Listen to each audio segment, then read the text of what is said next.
চলেন আজকে আরেকটা টাপ কেক মেক করি। যেটা রেগুলার রসমালাই টাপ কেক হয় ওটার মিডল লেয়ারে মিষ্টি দেওয়া হয় না, বাট যেটা হচ্ছে আপনার ওভারলোডেড, যেটা মিষ্টির পরিমাণ বেশি থাকবে, মিষ্টি বেশি থাকবে। রেগুলার হোক বা ওভারলোডেড হোক, আমরা মিডলে হচ্ছে প্রচুর পরিমাণে রসমালাইয়ের যে মালাইটা হয় ওইটা দেই, অ্যান্ড মিক্স নাট দেই। মিক্স নাটের মধ্যে আমাদের হচ্ছে কাজু বাদাম থাকে, কাঠবাদাম থাকে, অ্যান্ড হচ্ছে পেস্তো বাদাম মাস্ট থাকবেই।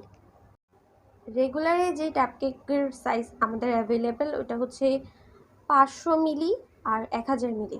500 মিলিতে কেক থাকবে 250 গ্রাম প্লাস মাইনাস, এটা ফ্লেভার অনুযায়ী কম বেশি হয়। আর 1000 মিলি যেটা, ওটার মধ্যে আপনার 1 পাউন্ড প্লাস কেক থাকে। এটা যেহেতু অফারের কেক ছিল মিনি সাইজ, আর যেহেতু ওভারলোডেড কেক ছিল তাই উপরে লোডেড মিষ্টি দিয়ে দিলাম।